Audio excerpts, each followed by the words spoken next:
What is perfection? Is absolute perfection attainable, or is it merely an illusion that we strive for? The word perfect in religious texts, particularly the Bible, has often been mistranslated, leading to skewed perceptions and unrealistic expectations. The term perfect has its roots in the Greek word teleu, which means to complete or finish a task. However, in most translations of the Bible, it has been misrepresented to mean a state of ultimate flawlessness, as in the scripture, "Be ye therefore perfect, even as your Father in heaven is perfect."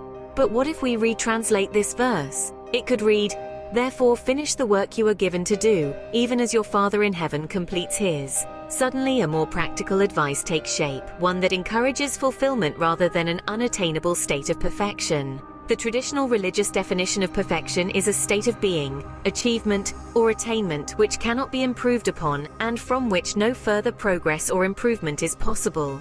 This implies that beings like Jesus or Jehovah are without flaws, make no mistakes, and have no goals to strive towards because they are already in a state of ultimate perfection.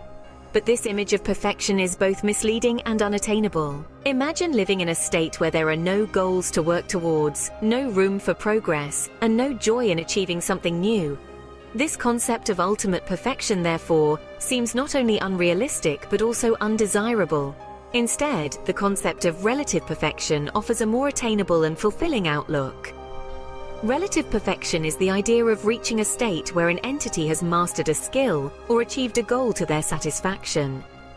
But this doesn't mean there's an end to growth or learning. On the contrary, it encourages the pursuit of new skills and goals, keeping the joy of achievement alive. Take, for instance, the religious icons like Jesus or Buddha. By acknowledging their relative perfection, we can appreciate their teachings and wisdom without placing them on an unattainable pedestal.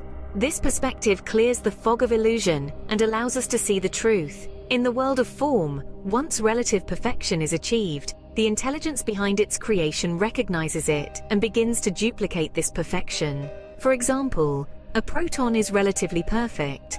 While each proton has slight differentiations, the intelligence behind the proton recognizes its relative perfection and replicates it across the universe.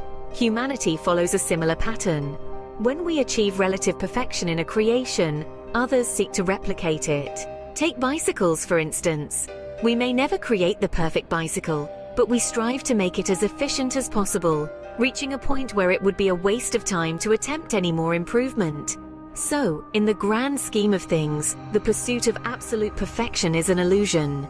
Instead, the principle of relative perfection offers a more attainable and fulfilling path to follow, one that encourages growth, learning, and the joy of achievement.